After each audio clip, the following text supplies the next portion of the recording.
এখন আপনি আমার বন্ধু, আপনি যদি পাবলিকের সামনে বলেন ফরিদুদ্দিন আল মোবারক ওয়াহাবি, রসুলের দুশ্মন, দরুদ পড়ে না, তা আপনার এই কথাটা সত্য নিয়ে হইল না মিথ্যা হইল? বাস্তব হইল না অবাস্তব হইল? এখন এই অবাস্তব মিথ্যা কথা দুনিয়ার কতগুলা মানুষ যাদের কাছে এলেম কালাম নাই, উনাদেরকে বুঝাইতে পারলেন কিয়ামতের ময়দানে আল্লাহ পাকের আদালত আপনার জন্যও আছে, আমার জন্যও আছে। আল্লাহ পাকের আদালতে ফরিদুদ্দিন রসুলের দুশ্মন, দরুদ পড়ে না, এই কথাটাকে সাব্যস্ত যদি করতে না পারেন, তখন আপনার কি অবস্থা হবে? কথা বুঝছেন না বুঝেন নাই আমার ভাইয়েরা, দোস্ত আবাব? হ্যাঁ, আপনার কথা ঠিক আছে। কি ঠিক আছে? আমি দরুদ কতগুলা পড়ি না যে এই কথা ঠিক? দরুদ কতগুলা পড়ি না যে এই কথা ঠিক? উদাহরণস্বরূপ, বালাগাল উলা বিকামালিহি, কাশাফাত দুজা বিজামালিহি, হাসনাত জামিউ খিসালিহি, সাল্লু আলাইহি ওয়া আলিহি। এইটারে আমি ব্যক্তিগতভাবে টানি। ব্যক্তিগতভাবে আমি তো বাংলাদেশের 64 জেলায় আমার মাহফিল, এক প্রান্ত থেকে আর এক প্রান্ত পর্যন্ত। আজকে আপনাদের এখানে বয়ান করতেছি। আমার ভাইয়েরা, আগামীকাল দুপুর 1:30টায় আমার ফ্লাইট সিলেটে। তারপরের দিন আবার সিলেটের থেকে আসি সাভারে মাহফিল। তারপরের দিন আবার নওগাঁ পত্নীতলা আমার মাহফিল। এইভাবে সারাদিন আমি গাড়িতে থাকি। তো যখন ঘুমে ধরে না, একা একা অবসর থাকি, গুনগুন গুনগুন গুনগুন করে টানি। বালাগাল উলা বিকামালিহি, কাশাফাত দুজা বিজামালিহি, হাসনাত জামিউ খিসালিহি, সাল্লু আলাইহি ওয়া আলিহি। নিজে নিজে সুন্দর করে গুনগুনে গুনগুনাই টানি। কেন টানি? এটা রসুল আকরাম সাল্লাল্লাহু আলাইহি ইসলামের প্রশংসা। রসুল আকরাম সাল্লাল্লাহু আলাইহি ইসলামের প্রশংসা, এটা দরুদ না তো? দোস্ত আহবাবেরা, যদি আমার একটা কথা ভুল হয়, আপনার জুতা আমার গাল, আমি আমার প্রত্যেকটা শব্দের জন্য জিম্মাদার। একটা কথা যদি ভুল হয়, বালাগাল উলা বিকামালিহির মধ্যে মোট 60টা বাক্য আছে। কয়টা বাক্য? 60টা বাক্য।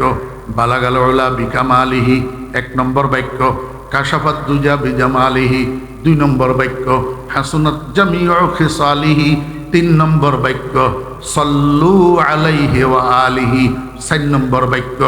এই 4টা বাক্যের মধ্যে প্রথম 3টা বাক্য রচিত হয়েছে আমার নবীজির প্রশংসায়। আমার নবীজির প্রশংসায়। আমি অনুবাদ করে দিই। আমরা তো সবাই বাংলা ভাষাওয়ালা মানুষ, মায়ের ভাষা বাংলা, আমরা তো আরবি বুঝি না। তা আমরা মাদ্রাসায় পড়ছি হিসাবে আমরা বুঝি। আমি আপনাদেরকে বাংলায় অনুবাদ করে দিই। বালাগাল উলা বিকামালিহি, বালাগাল উলা বিকামালিহি, আমার নবীজি পৌঁছে গেছেন, আমার নবীজি পৌঁছে গেছেন সর্বোচ্চ শিখরে ওনার পরিপূর্ণতার দ্বারা, ওনার কামালের দ্বারা। অর্থাৎ আমার নবীজি যেই পরিমাণ গুণে জ্ঞানে পরিপূর্ণ, এমন পরিপূর্ণ কোনো মা দ্বিতীয়টা সন্তান জমিনে জন্ম দেয় না। কি বিশ্বাস করেন? রসুল আকরাম সাল্লাল্লাহু আলাইহি ওয়াসাল্লামের মতো এমন পরিপূর্ণ মানুষ পৃথিবীতে আর আসেও নাই, আসবেও না। এই কথাটারে শেখ সাদি রহমতুল্লাহ আলাইহি ব্যক্ত করছেন আরবি ভাষার একটা পংক্তি দিয়া। বালাগাল উলা বিকামালিহি, আমার নবীজি পরিপূর্ণতার সর্বোচ্চ শিখরে পৌঁছে গেছেন। বুঝি থাকলে বলুন না, এটা নবীজির প্রশংসা কিনা? প্রশংসা। এর পরেরটা দেখেন, কাশাফাত দুজা বিজামালিহি, কাশাফাত দুজা বিজামালিহি। আল্লাহ হযরতে শেখ সাদি রহমতুল্লাহ আলাইহি বলেন, আমার নবীজির জাহেরি বাতিনি রূপের দ্বারা। জামাল মানে কি? জামাল মানে রূপ, রূপ, রূপ। জামাল মানে কি? আর রূপ। আল্লাহু আকবার। আমার ভাইয়েরা, দোস্ত আহবাব, আমার নবীজির মতো এমন রূপ আর এমন সৌন্দর্য পৃথিবীতে আর কোনো মানুষের কাছে ছিল না। আর কোনো মানুষের কাছে। রসুল আকরাম সাল্লাল্লাহু আলাইহি ওয়াসাল্লাম মেরাজ শরীফ গেছেন। মেরাজ শরীফ যাওয়ার সময় এক এক আসমানে এক একজন নবীর সাথে, ভাই আমার গামছা দেওয়া যায়, গলা শুকিয়ে যায়। মেরাজ শরীফ যাওয়ার সময় এক এক আসমানে এক একজন নবীর সাথে নবীজির দেখা হয়েছে। জি, প্রথম আসমানে দেখা হয়েছে হজরত আদম আলাইহিস সালামের সাথে, দ্বিতীয় আসমানে দেখা হয়েছে হজরত ঈসা আলাইহিস সালামের সাথে, 3 নম্বর আসমানে দেখা হয়েছে হজরত ইউসুফ আলাইহিস সালামের সাথে, চতুর্থ আসমানে দেখা হয়েছে হজরত ইদ্রিস আলাইহিস সালামের সাথে। আমার ভাইয়েরা, দোস্ত, আহবাব, প্রথম আসমানে দেখা হয়েছে আদম আলাইহিস সালামের সাথে, দ্বিতীয় আসমানে দেখা হয়েছে ঈসা আলাইহিস সালামের সাথে, তৃতীয় আসমানে দেখা হয়েছে ইউসুফ আলাইহিস সালামের সাথে, চতুর্থ আসমানে দেখা হয়েছে ইদ্রিস আলাইহিস সালামের সাথে, পঞ্চম আসমানে দেখা হয়েছে হারুন আলাইহিস সালামের সাথে, ষষ্ঠ আসমানে দেখা হয়েছে মূসা আলাইহিস সালামের সাথে, সপ্তম আসমানে দেখা হয়েছে ইব্রাহিম আলাইহিস সালামের সাথে। জি, মাদ্রাসার ছাত্র ভাইয়েরা যদি এইটাকে সহজে মুখস্থ রাখতে চান তাহলে আপনারা একটা শব্দ মুখস্থ করিয়েন, আয়াহুম ইব্রাহিম, আয়াহুম ইব্রাহিম। এই শব্দটার মধ্যে যেই বর্ণগুলো আছে বাই সিরিয়াল, এক একটা বর্ণ এক একটা নবীর নামের প্রথম বর্ণ, নবীর নামের আয়াহুম ইব্রাহিম, প্রথম বর্ণ আলিফ, আলিফে আদম, দ্বিতীয় বর্ণ আইন, আইনে ঈসা, তৃতীয় বর্ণ ইয়া, ইয়াতে ইউসুফ, চতুর্থ বর্ণ আবার আলিফ, আলিফে ইদ্রিস, পঞ্চম বর্ণ হা, হাতে হারুন, ষষ্ঠ বর্ণ মিম, মিমে মূসা, সপ্তম ইব্রাহিম, আয়াহুম ইব্রাহিম। এইবার বলেন এবাদত কয় প্রকার? এই তো কয় না, ভুলে গেছে। এবাদত কয় প্রকার? কি কি? দৈহিক এবাদত, শারীরিক এবাদত, মৌখিক এবাদত, আর্থিক এবাদত। এই 3 প্রকারের এবাদত, প্রত্যেকটা আবার 2 প্রকার। আবার কয় প্রকার? 2 প্রকার। একটা হইল ফরজ আর একটা হইল নফল। মোট কয় প্রকার হইল? 6 প্রকার। কয় প্রকার? 6 প্রকার। দৈহিক এবাদত ফরজ, দৈহিক এবাদত নফল, মৌখিক এবাদত ফরজ, মৌখিক এবাদত নফল, আর্থিক এবাদত ফরজ, আর্থিক এবাদত নফল। দৈহিক ফরজ এবাদতের মধ্যে সর্বোত্তম ফরজ দৈহিক এবাদত হইল 5 ওয়াক্ত নামাজ। মনোযোগ না থাকলে বুঝবেন না। নামাজ দৈহিক না মৌখিক না আর্থিক এবাদত? দৈহিক এবাদত। তো দৈহিক এবাদত যেগুলা ফরজ, তার মধ্যে সর্বোত্তম দৈহিক ফরজ হইল 5 ওয়াক্ত নামাজ। শুধু নামাজ পেলে হবে না, 5 ওয়াক্ত নামাজ, 5 ওয়াক্ত নামাজ। দৈহিক নফল যত ইবাদত আছে তার মধ্যে সর্বোত্তম দৈহিক নফল হইল তাহাজ্জুদের নামাজ। তাহাজ্জুদের নামাজ ফরজ না নফল? ফরজ না নফল? নফল। এই দৈহিক নফল ইবাদতের মধ্যে সর্বোত্তম নফল তাহাজ্জুদের নামাজ। তাহলে একটা গেল, দৈহিকটা গেল। দৈহিকের ফরজও বুঝলেন, দৈহিকের নফলও বুঝলেন। আল্লাহ যদি তৌফিক দেয়, সুযোগ হইলে, সময় হইলে একটু একটু পরে বিশ্লেষণ করব। এবার আসেন মৌখিক এবাদত। মৌখিক এবাদত 2 প্রকার। একটা হইল ফরজ, একটা নফল। মৌখিক ফরজ ইবাদত হইল 5 ওয়াক্ত নামাজের কেরাত। নামাজের কেরাত। নামাজের বাহিরে এবং ভিতরে কয় ফরজ? 13 ফরজ। ভিতরে কয় ফরজ? সবাই বলেন, ভিতরে কয় ফরজ? সবাই বলতো, জানলে না বলতো, না জানলে থেকে বলবে। আখেরি জমানার মুসলমান তো ছাপা মারার জন্য দিলে এক এক ছাপা এত বড় বড় 5 মণ ওজন চাপা মারতে পারে, কিন্তু জানাজার নামাজের দোয়াটা শুদ্ধ করে বলতে কইলে এটা পারে না। ভিতরের নামাজের দোয়ায় কোনটা শুদ্ধ করে মুখস্থ বলতে কইলে এটা পারে না। এমনি পণ্ডিতি করার জন্য মাইক ফাড়াই ফেলাইব বক্তৃতা দিয়া। জি আমার তো আমি যদি সঠিক কথা কই একটু ঠিক কইবেন না, শুধু বললেনই কইবেন। হ্যাঁ, আশ্চর্যজনক কোনো কথা কইলে সুবহানাল্লাহ কইবেন, হ্যাঁ আল্লাহু আকবার বলবেন। সত্য কথা কইলে ঠিক কইবেন। বলেন সুবহানাল্লাহ বলতে হবে কেন? আমার তো অভ্যাস নাই, আমি বলেন সুবহানাল্লাহ এটা বলবো না, আপনারা নিজের থেকে বলবেন। মৌখিক ইবাদত কয় প্রকার? দুই প্রকার, ফরজ আর নফল। মৌখিক ফরজ নামাজের কেরাত। নামাজের ভিতরে কয় ফরজ? এ তো কয় না, 6 ফরজ। এই 6 ফরজের মধ্যে একটা ফরজ হইল কেরাত পড়া। একটা ফরজ হইল কি? নামাজের কেরাতটা 2 ভাগে বিভক্ত। 2টা ওয়াজিব মিলিয়া কেরাত হয়। একটা ওয়াজিব হলো সূরা ফাতিহা পড়া, আর একটা ওয়াজিব হলো সূরা ফাতিহার সাথে অন্য কোনো সূরা বা অন্য কোনো অংশ মিলাইয়া পড়া। দোনোটা ওয়াজিব। দোনোটা কি? ওয়াজিব।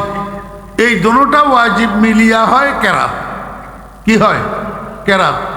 এই কেরাত নামাজের মধ্যে পড়াও ফরজ, শোনাও ফরজ। কেরাত নামাজের মধ্যে পড়াও ফরজ, শোনাও ফরজ। নামাজের ভিতরে ইমাম সাহেব কেরাত পড়ে, মুক্তাদিরা কেরাত শুনে, দোনোটার পজিশন সেম। দোনোটার পজিশন সেম। এই জন্য রাসূল আকরাম সাল্লাল্লাহু আলাইহি ওয়াসাল্লাম বলছেন, ফাকরাতুল ইমামে কিরাআতুল মামুম।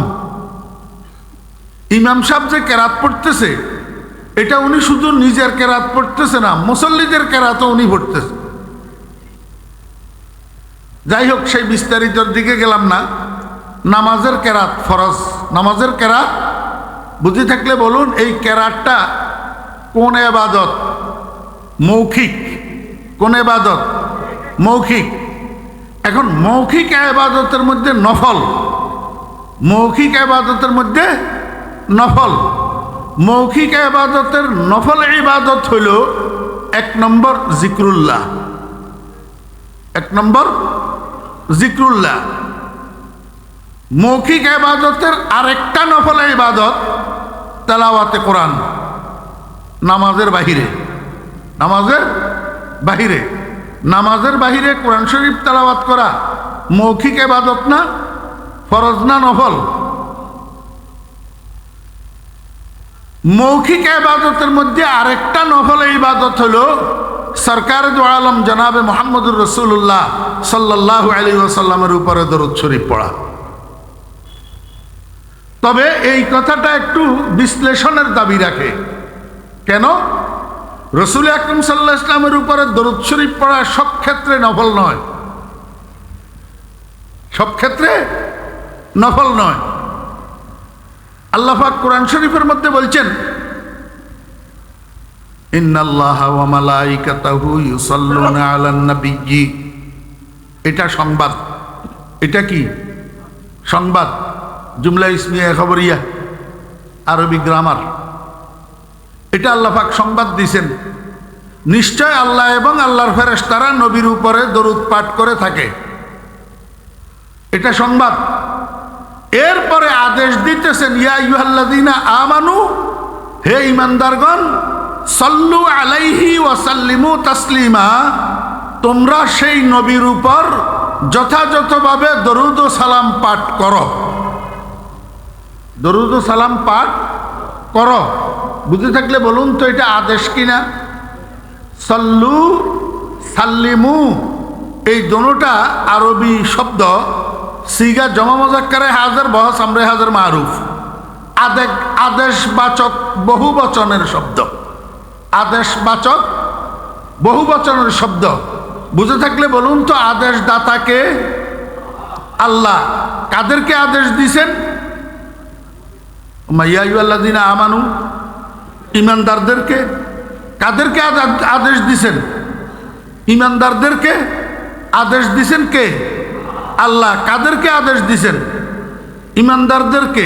কয় কাজের? 2 কাজ। একটার নাম দরুদ আর একটার নাম সালাম।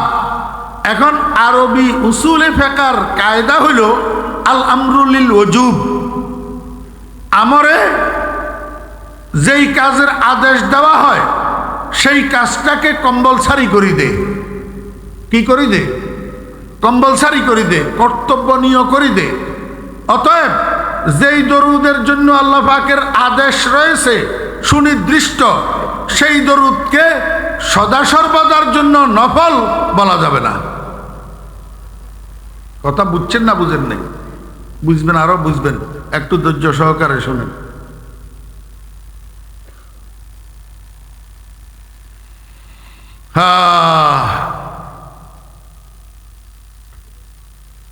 এই জন্য যেহেতু আল্লাহ পাকের আদেশ আছে দরুদ পাঠ করার জন্য, তাহলে বোঝা যায় ঈমানদারদের জন্য কখনো কখনো দরুদ শরীফ পড়া ফরজ, কখনো কখনো দরুদ শরীফ পড়া ওয়াজিব, কখনো কখনো দরুদ শরীফ পড়া সুন্নতে মুআক্কাদা, আর কখনো কখনো দরুদ শরীফ পড়া মুস্তাহাব্বা নফল।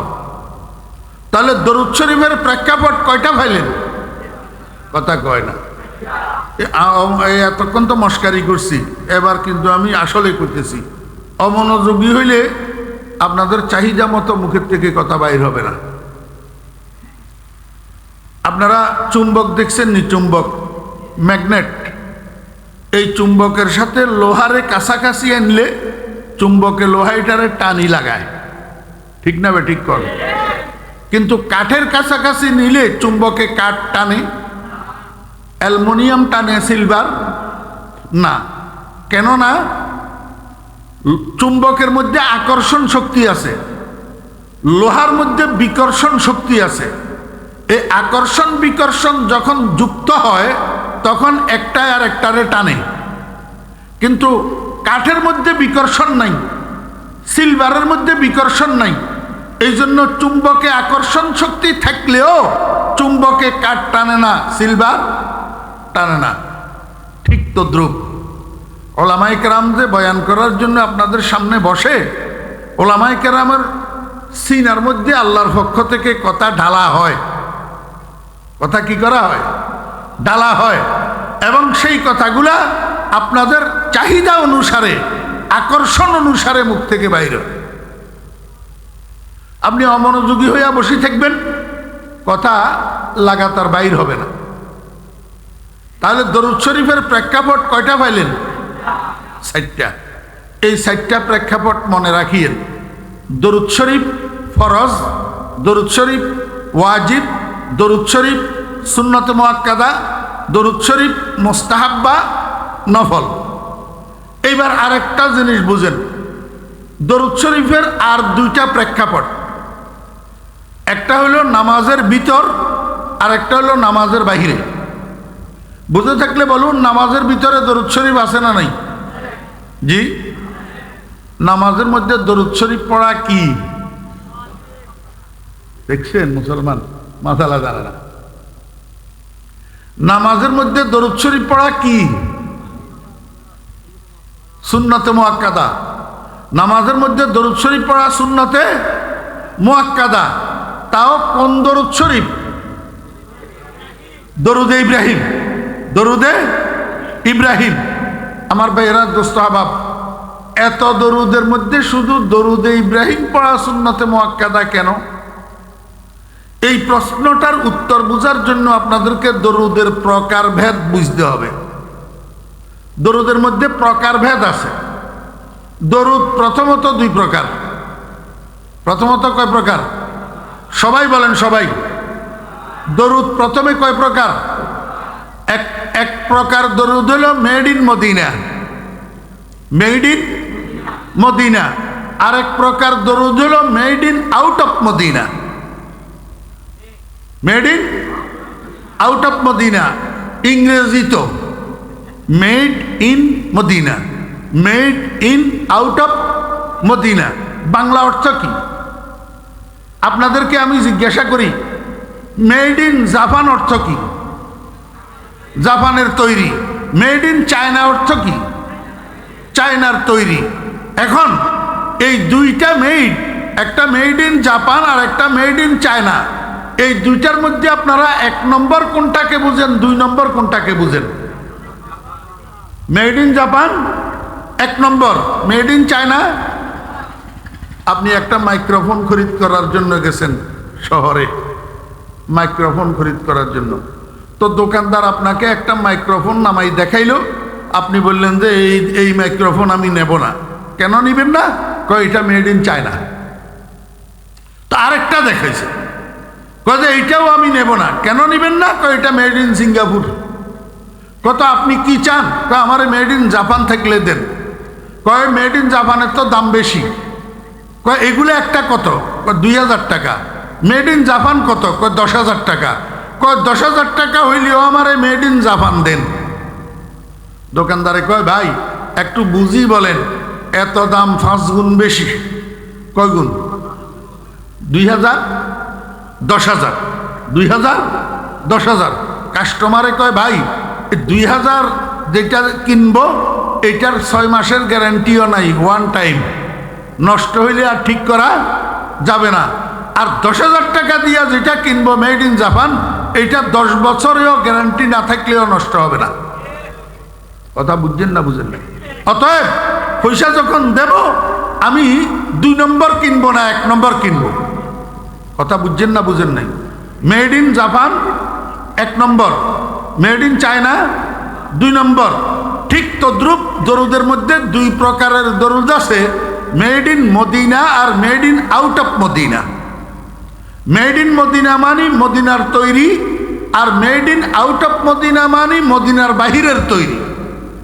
এই পর্যন্ত কথা বুঝছেন আমার ভাইয়েরা, দোস্ত আহবাব? মাঝখানে একটা কথা বলি। আমার শেখ, আমার কলিজার টুকরা মুর্শিদ হযরত মাওলানা শাহ জমির উদ্দিন নানুপুরি রহমতুল্লাহ আলাইহি সব সময় বলতেন, বাবারা যে না বুঝে মনে মনে তারে বুঝাইতে পারে কনে। আপনারা হুজুরের বয়ান কেউ শুনেন নাই? হুজুরের এই কথাটা শুনেন নাই আপনারা? যে না বুঝে মনে মনে তারে বুঝাইতে পারে কনে। 1 নম্বর কথা। যে সত্যি সত্যি ঘুমায় তারে জাগানো যায়, যে ঘুমের ভাব ধরে তারে সাতলাতি দিয়েও জাগানো যায় না। যে বুঝার চেষ্টা করে তারে বুঝানো যায়, যে বুঝার চেষ্টা করে না তারে বুঝানো যায় না। এটা কি? এটা গ্লাস, এখন খালি না পুরা? খালি। এই খালি গ্লাসের মধ্যে আপনি ইচ্ছা করলে দুধও রাখতে পারবেন, ইচ্ছা করলে পেশাবও রাখতে পারবেন, ঠিক না বেঠিক? এখন গ্লাসটা যদি আগের থেকে যে কোনো একটা দিয়া ভর্তি থাকে আর একটা ঢুকাইতে পারবেন। ঠিক তদ্রুপ মানুষের বুঝের যন্ত্রটা, মানুষের বুঝের যন্ত্রটা একটা গ্লাসের মতো। এটা খালি থাকলে ইচ্ছা করলে সুবুজ ঢুকাইতে পারবেন, ইচ্ছা করলে কুবুজ ঢুকাইতে পারবেন। যদি একটা দিয়া ভর্তি থাকে আর একটা ঢুকে না। বুঝে নেই? বুঝছেন? আরেকটা ঢুকবে না। এই জন্য আমার পিসা হুজুর রহমতুল্লাহ আলাইহি বলতেন, যে ন বুঝে মনে মনে তারাই বুঝাইতে পারে কনে। 1 নম্বর। 2 নম্বর, আমার ভাইরা, দোস্ত আহবাব, আমাদেরকে দুনিয়ার মানুষ আলেম বলে। কি বলে? আলেম।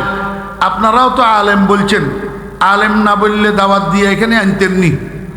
তা আমরা আলেম হিসাবে রাসূলুল্লাহ সাল্লাল্লাহু আলাইহি ওয়াসাল্লাম আমাদেরকে ওয়ারাসাতুল আম্বিয়া বলছে না? কি বলছে?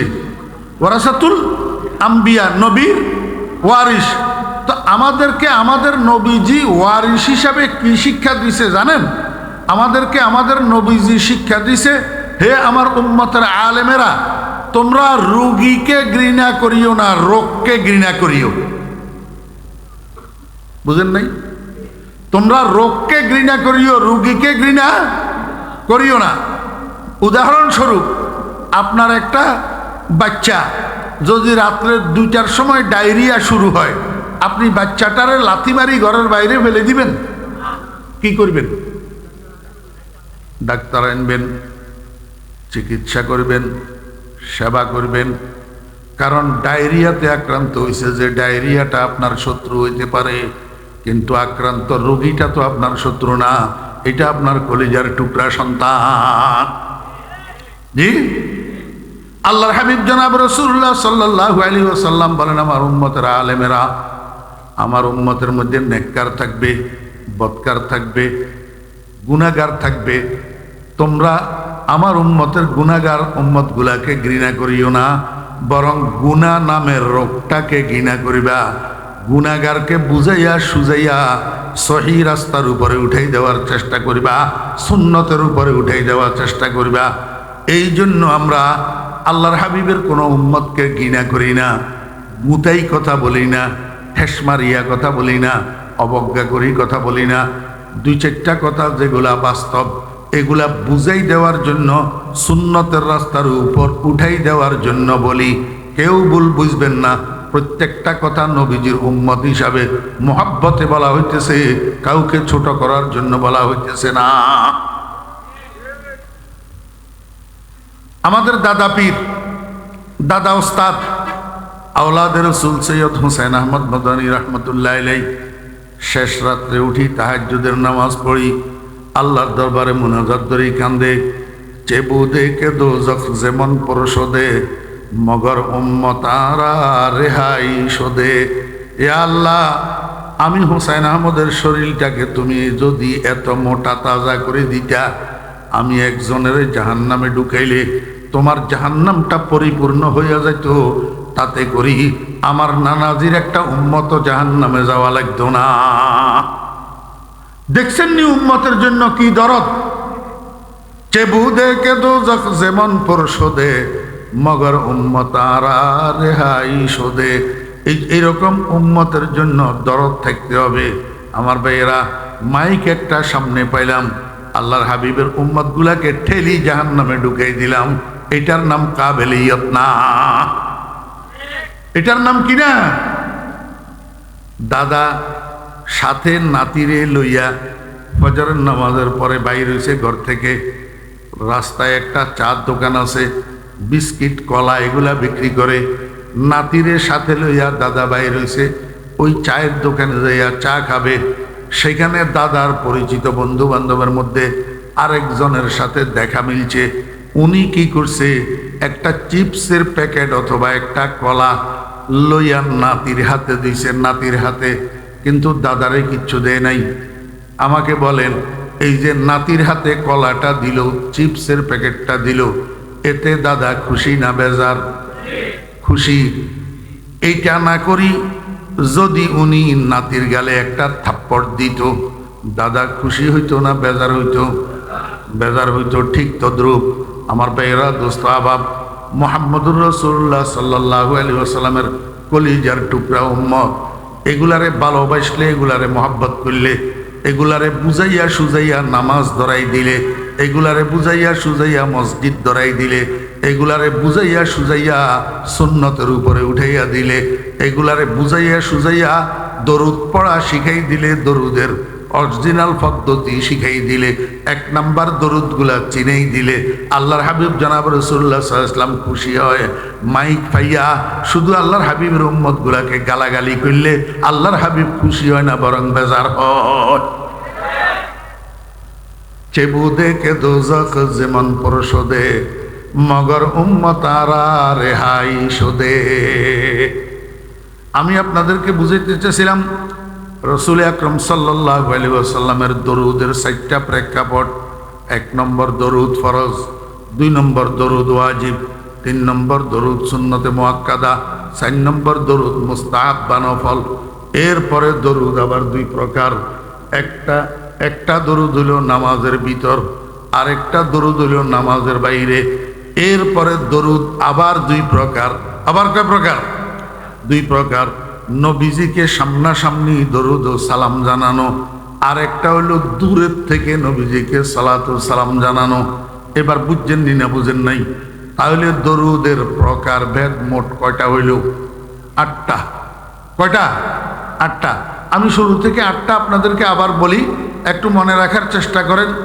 দরুদ ফরজ, দরুদ ওয়াজিব, দরুদ সুন্নতে মুআক্কাদা, দরুদ মুস্তাহাব বা নফল, দরুদ নামাজের ভিতরে, দরুদ নামাজের বাহিরে, দরুদ ও সালাম নবীজিকে সামনাসামনি, আর দরুদ ও সালাম নবীজির উপরে দূরের থেকে। কয়টা হইল? 8টা। এই 8টা দরুদের হুকুম কি, 8টা দরুদের পদ্ধতি কি, এটা আমাদেরকে বুঝতে হবে। 1 নম্বরে বুঝতে হবে 1 নম্বর দরুদ আর 2 নম্বর দরুদ। 1 নম্বর দরুদ হলো মেড ইন মদিনা, 2 নম্বর দরুদ হলো made in out of Medina. আমার বেহরা দোস্ত আহবাব, বর্তমান সমাজে যেই দরুদগুলা চলমান, বর্তমান সমাজে যেই দরুদগুলা চলমান, এই দরুদগুলার মধ্যে কতগুলা দরুদ আছে মেড ইন মদিনা। তোর মধ্যে মেড ইন মদিনা যত দরুদ আছে, সর্বশ্রেষ্ঠ দরুদ হলো দরুদ ইব্রাহিম, যেটা আমাদের নবীজির জবান থেকে সর্বপ্রথম বাইর হইছে। দরুদ শরীফের আয়াত যখন নাজিল হইছে, ইয়া আইয়ুহাল্লাযীনা আমানু সাল্লু আলাইহি ওয়া সাল্লিমু তাসলিমা, এই আয়াত যখন নাজিল হইছে, সাহাবায়ে কেরাম দৌড়াইয়া গেছেন রাসূলের দরবারে, যাইয়া কয়, ইয়া রাসূলুল্লাহ কাইফা নুসাল্লি আলাইকা, কিভাবে আমরা আপনার উপরে দরুদ পাঠ করব। বুখারী শরীফের মধ্যে আছে, বুখারী শরীফের মধ্যে। আমাকে একটু বুঝতে থাকলে বলুন, সাহাবায়ে কেরামের ভাষা কি ছিল? কি ছিল? আরবি। তাহলে ভাষা আরবি ভাষাগতভাবে সাহাবায়ে কেরাম আমাদের থেকে বড় পণ্ডিত ছিল না ছোট? হ্যাঁ, আমার ভাইয়েরা দোস্ত আহবাব, একজন আজমি মানুষ যত পাণ্ডিত্য অর্জন করুক না কেন, একজন আজমি মানুষ, আরবের বাহিরের মানুষ, আরবি ভাষার গ্রামার, আরবি ভাষার সাহিত্য, আল্লাহু আকবার, সবগুলা মিলাইয়া যত বিশারদ হোক না কেন, আম্মাজান আয়েশা সিদ্দিকা রাদিয়াল্লাহু আনহার পাণ্ডিত্যের কাছে ধুলাবালিও না। আম্মাজান আয়েশা সিদ্দিকা রাদিয়াল্লাহু আনহা সারা দুনিয়ার আরবি সাহিত্যিকদের সাহিত্য একসাথ করলে আম্মাজান আয়েশা সিদ্দিকা রাদিয়াল্লাহু আনহার 1 আঙ্গুলের সমান হবে না। এখন তো সময় আমাকে বলতে দেয় না, দেখছেন নি 11টা 20 হয়ে গেছে। ফজর নামাজ না করিব না, ওয়াদা করলে কি জোয়ান জোয়ান ফল আছে, তরুণ যুবক, ইতারা এটা তুমি যাইলে যদি ঘুম যায় তো উড়িত পারিব না।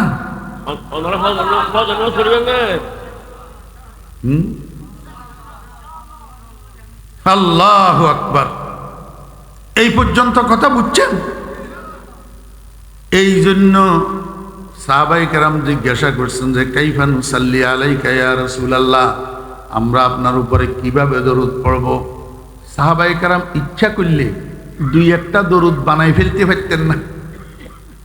কি কর, আমরা যদি 1200 বছর পরে, 1300 বছর পরে, 1400 বছর পরে সমদ আলী, রহমত আলী, সেরুমিয়া, রেজুমিয়া দরুদ বানাই ফেলতে পারি, আবু বকর, ওমর, ওসমান আলী দরুদ বানাইতে পারত না? তো উনারা দরুদ না বানাইয়া রসুলের শরণাপন্ন হইয়া কেন বললেন কাইফা নুসাল্লি আলাইকা ইয়া রাসূলুল্লাহ, আমরা আপনার উপরে দরুদ কেমনে পড়ব, দরুদের পদ্ধতি কি হবে, দরুদের ভাষা কি হবে। ও দোস্ত আহবাব, যখন এই প্রশ্ন করছে সাহাবী, রসুল আকরাম সাল্লাল্লাহু আলাইহি ওয়াসাল্লাম পদ্ধতি বলে নাই, ডাইরেক্ট ভাষা শিখাই দিছে।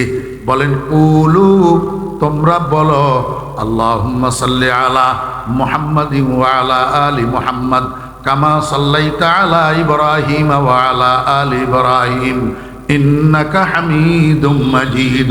আল্লাহুম্মা বারিক আলা মুহাম্মাদিন ওয়া আলা আলি মুহাম্মাদ কামা বারাকতা আলা ইব্রাহিম ওয়া আলা আলি ইব্রাহিম ইন্নাকা হামিদুম মাজিদ। এই পুরা দরুদটা নবীজির জবান থেকে বাইর হইছে না হয় নাই? নবীজির জবান থেকে কি বাইর হইছে, এবং সর্বপ্রথম বাইর হইছে। না আমার নবী নিজেও নামাজি ছিলেন না বেনামাজি ছিলেন? রাসূলুল্লাহ সাল্লাল্লাহু আলাইহি ওয়াসাল্লাম নামাজি ছিলেন, নবীজি নামাজ পড়তেননি। তো নবীজির নামাজের মধ্যে আখেরি বৈঠক ছিল না? আখেরি বৈঠকের মধ্যে আমরা 2টা কাজ করি। একটা কাজ হলো তাশাহুদ পড়ি, তাশাহুদ। অদস্ত আদার তাহিয়ার পুরা আত্তাহিয়া বলিয়েন না, আত্তাহিয়ার মধ্যে আদার পুরা নাই, আব্দুহু ওয়া রাসূলুহু পর্যন্ত এটা আত্তাহিয়া। এর পরেরটা আল্লাহুম্মা সাল্লি আলা, এটা হলো দরুদ শরীফ। এটা কি? দরুদ শরীফ। তা আমরা যেরকম আখেরি বৈঠকের মধ্যে তাশাহুদ পড়ি, দরুদ শরীফ পড়ি, আমার কামলিওয়ালা নবী দো জাহানের সরদার নবী, শফিউল মুজনিবিন নবী, রহমতুল্লিল আলামিন নবী নামাজের আখেরি বৈঠকে এই দুইটা কাজ করতেন কিনা? তাশাহুদ পড়তেন না না পড়তেন? এই দরুদ শরীফ পড়তেন না না পড়তেন? পড়তেন কেন? এক নক্তা শুনেন কেন পড়তেন। আল্লাহ পাক বলছেন, ইয়া আইয়ুহাল্লাযীনা আমানু, হে ঈমানদারগণ। এখন এই ডাকের মধ্যে নবীজি শামেল আছে না নাই? নবীজি ঈমানদার নি না? নাউযুবিল্লাহ। নবীজি ঈমানদার ন? আল্লাহু আকবার। সারা দুনিয়ার মানুষের ঈমানকে যদি একসাথ করা হয়, মুহাম্মদুর রাসূলুল্লাহ সাল্লাল্লাহু আলাইহি ওয়াসাল্লামের ঈমানের 100 হবে না। নবীজি ঈমানদার ছিলেন না? তাহলে হে ঈমানদারগণ, এই ডাকের মধ্যে নবীজি শামেল আছেনি? এরপরে যে আল্লাহ আদেশ দিলেন, সাল্লু আলাইহি ওয়া সাল্লিমু তাসলিমা, হে ঈমানদারগণ তোমরা নবীর উপর দরুদ পড়ো, সালাম পড়ো। এই আদেশের মধ্যে নবীজি শামেল আছে না নাই? তাহলে আমরা যেরকম আল্লাহর আদেশ পালন করি, দরুদ শরীফ পড়তেছি, এই আদেশ নবীজির উপরেও ছিল কিনা? নবীজি আদেশ এটা পালন করছেন কিনা? এই জন্যই তো নবীজি নামাজের মধ্যে আল্লাহুম্মা সাল্লি আলা মুহাম্মাদিন ওয়া আলা আলি মুহাম্মদ দরুদ শরীফ পড়তেন। দরুদ শরীফ আমার ভাইয়েরা, দোস্ত আহবাব, এই দরুদ শরীফ এটা হলো দরুদ ইব্রাহিমি। এই দরুদ শরীফ এটা সৈয়দুস সালাওয়াত, সমস্ত দরুদের সরদার। এই দরুদ শরীফ এটা আউয়ালুস সালাওয়াত, সর্বপ্রথম দরুদ। এই দরুদ এটা যার উপরে আমরা দরুদ পড়ি, সেই নবীজির জবান থেকে বাইর হওয়া দরুদ। এইবার বুঝে থাকলে বলুন না, এই দরুদ শরীফটা মেড ইন মদিনা না made in out of Medina? Made in. এই কারণে গোটা পৃথিবীর মধ্যে যে কয়টা মহাদেশ আছে, এশিয়া মহাদেশ, আফ্রিকা মহাদেশ, ইউরোপ মহাদেশ, অস্ট্রেলিয়া মহাদেশ, আমেরিকা মহাদেশ, 5টা মহাদেশের মধ্যে যত নামাজি আছে, আপনারা কি মনে করেন খালি বাংলাদেশের নামাজিরা নামাজের মধ্যে আল্লাহুম্মা সাল্লি আলা পড়ে, না সারা দুনিয়ার নামাজিরা নামাজের মধ্যে আল্লাহুম্মা সাল্লি আলা পড়ে? সারা দুনিয়ার নামাজিরা। কেন? যেহেতু এটা মেড ইন মদিনা, এটার উপরে আর কোনো দরুদ নাই, এটার উপরে আর কোনো কি নাই। এবার আপনারা আমার কথা বাদ দেন, আমার লই স্টুডেন্ট, আমি ফরিদুদ্দিন আল মোবারক, আমি নামাজি না বেনামাজি? তো নামাজের মধ্যে আমি দরুদ শরীফ এটা পড়িনি।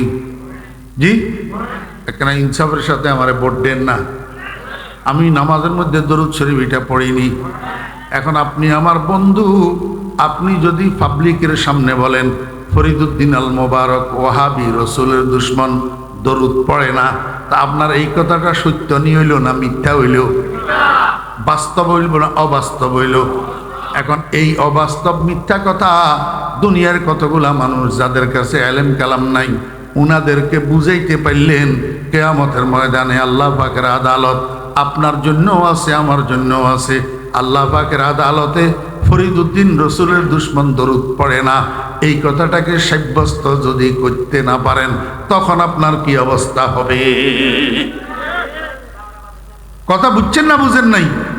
আমার ভাইয়েরা, দোস্ত আহবাব, হ্যাঁ আপনার কথা ঠিক আছে। কি ঠিক আছে? আমি দরুদ কতগুলা পড়ি না যে এই কথা ঠিক? দরুদ কতগুলা পড়ি না যে এই কথা ঠিক? উদাহরণস্বরূপ, বালাগাল উলা বিকামালিহি, কাশাফাত দুজা বিজামালিহি, হাসনাত জামিউ খিসালিহি, সাল্লু আলাইহি ওয়া আলিহি। এইটারে আমি ব্যক্তিগতভাবে টানি। ব্যক্তিগতভাবে আমি তো বাংলাদেশের 64 জেলায় আমার মাহফিল, এক প্রান্ত থেকে আর এক প্রান্ত পর্যন্ত। আজকে আপনাদের এখানে বয়ান করতেছি।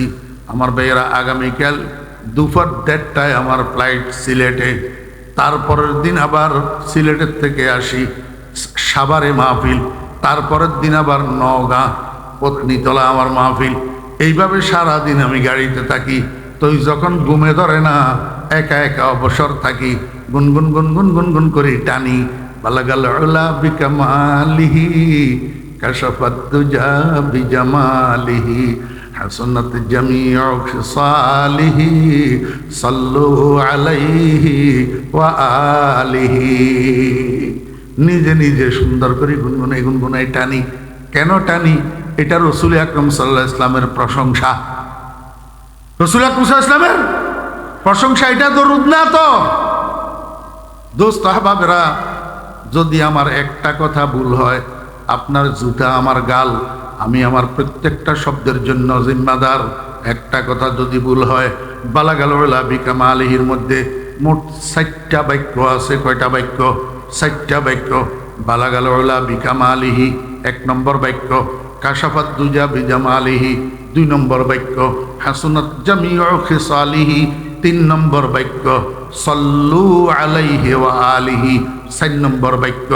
এই 4টা বাক্যের মধ্যে প্রথম 3টা বাক্য রচিত হয়েছে আমার নবীজির প্রশংসায়।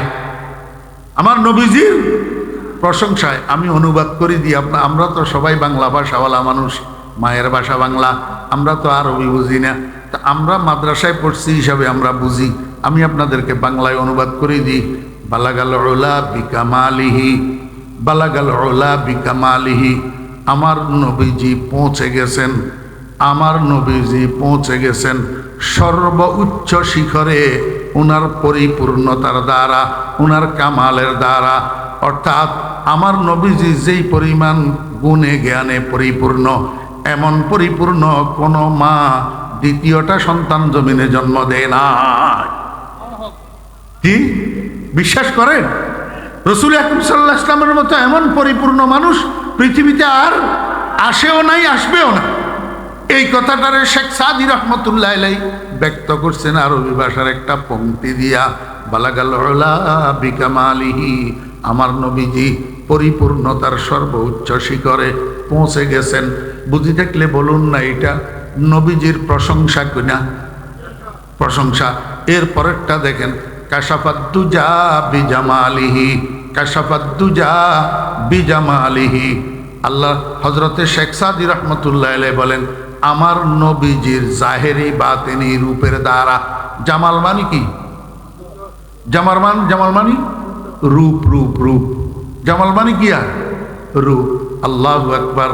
আমার ভাইয়েরা, দোস্ত আহবাব, আমার নবীজির মতো এমন রূপ আর এমন সৌন্দর্য পৃথিবীতে আর কোনো মানুষের কাছে ছিল না।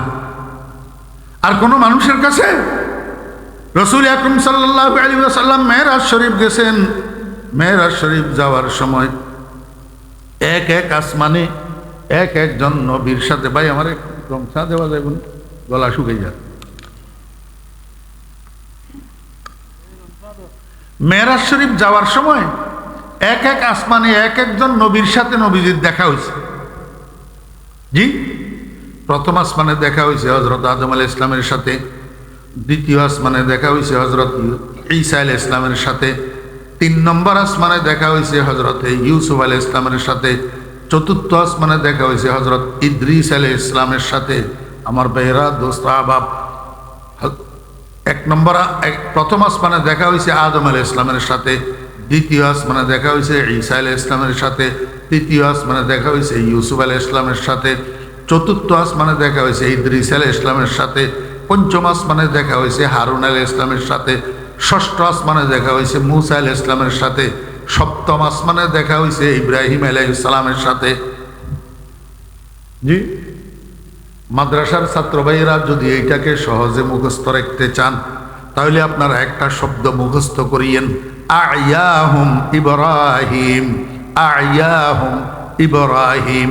এই শব্দটার মধ্যে যেই বর্ণগুলো আছে, বাই সিরিয়াল এক একটা বর্ণ এক একটা নবীর নামের প্রথম বর্ণ।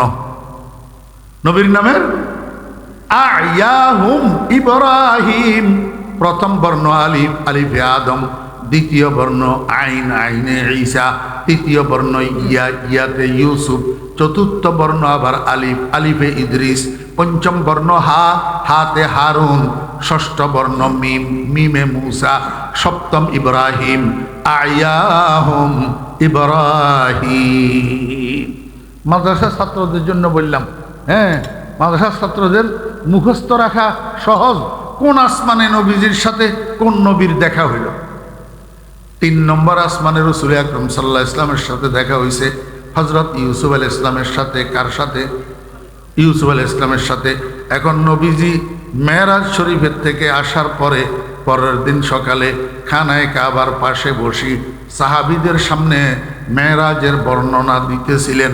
এই বর্ণনা দিতে যাইয়া আমার নবী বললেন, আমার সাহাবীরা, আমি মেরাজে যাওয়ার সময় 3 নম্বর আসমানে একজন নবীর সাথে আমার দেখা, উনার নাম ইউসুফ।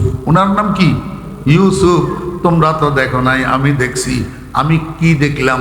আমি দেখলাম হজরতে ইউসুফ আলাইহিস সালামকে আল্লাহ পাক কি পরিমাণ সৌন্দর্য দিয়েছেন। আল্লাহু আকবার।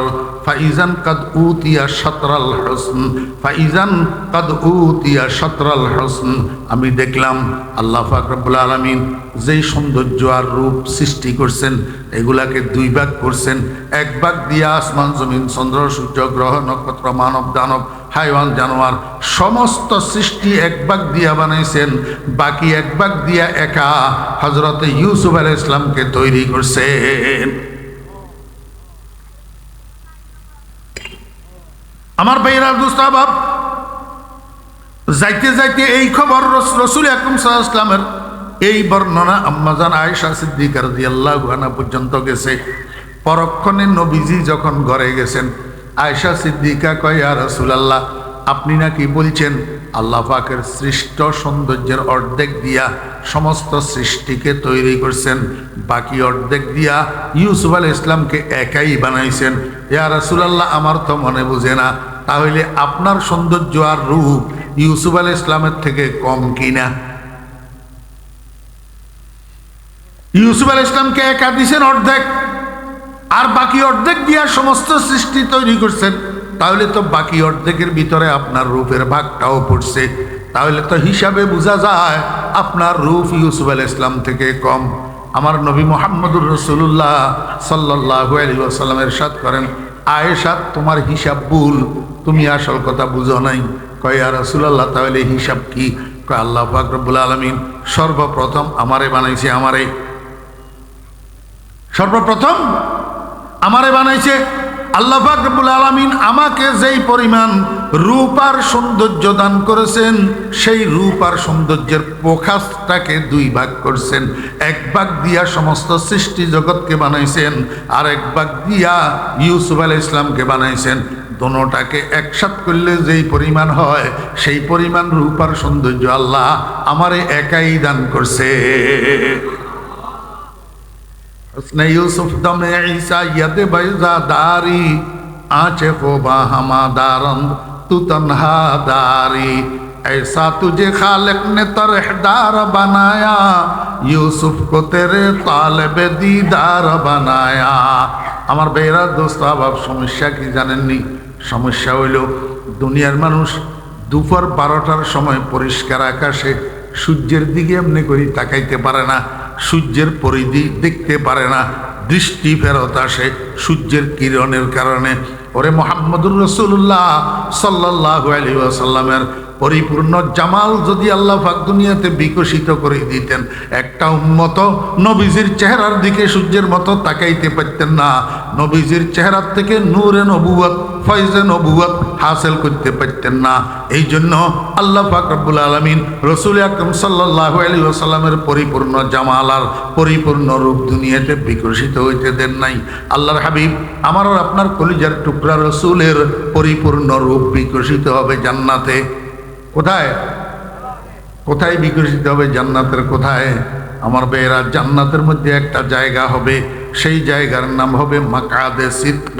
মাকাদে ইন্নাল মুত্তাকিনা ফি জান্নাতিন ওয়া নাহার ফি মাকাদে সিদকিন ইনদা মালিকিম মুকতাদির। হাফেজদেরকে জিজ্ঞেস করেন না কোরআন শরীফের মধ্যে আছে না নাই? ও ভাইয়েরা, এই মাকাদে সিদকের মধ্যে আল্লাহ পাক রব্বুল আলামিন একটা মাহফিলের আয়োজন করবেন, মাহফিলের আয়োজন করবেন। আল্লাহ পাক রব্বুল আলামিন কোন কোন বলবেন, কোন বলার সাথে সাথে পাইয়া কোন একটা স্টেজ তৈরি হয়ে যাবে, একটা মঞ্চ তৈরি হবে। কত বড় মঞ্চ, কত বড় স্টেজ! যেই স্টেজের মধ্যে বিশেষ অতিথি হিসাবে উপবিষ্ট থাকবেন ১.৫ লক্ষ নবী রাসূল। হ্যাঁ, আপনাদের মদুনাঘাট বাজার পুরাটাকে স্টেজ বানাই দিলে ১.৫ লক্ষ মানুষ ধারণ করব নি সন্দেহ আছে? হ্যাঁ, বেহেশতের স্টেজের মধ্যে সোয়া লক্ষ নবী রসুল বসা থাকবেন বিশেষ অতিথি হিসাবে। এরকম পাশাপাশি দুইটা কুরসি থাকবে, একটা সভাপতির জন্য আর একটা প্রধান অতিথির জন্য। সভাপতি হবেন লা ইলাহা ইল্লাল্লাহ, আর প্রধান অতিথি হবেন মুহাম্মাদুর রাসূলুল্লাহ সাল্লাল্লাহু আলাইহি ওয়াসাল্লাম। আমার ভাইরা, দোস্ত, আহবাব, এই স্টেজের সামনে আদম আলাইহিস সালাম থেকে কিয়ামত পর্যন্ত যত মানুষ জান্নাতি হবে সব মানুষ দুই ভাগে বিভক্ত হবে, ফার্স্ট ক্লাস আর সেকেন্ড ক্লাস। ফার্স্ট ক্লাসের বেহেশতীদের প্রত্যেকের জন্য একটা একটা স্বর্ণের সোপা দেওয়া হবে, স্বর্ণের।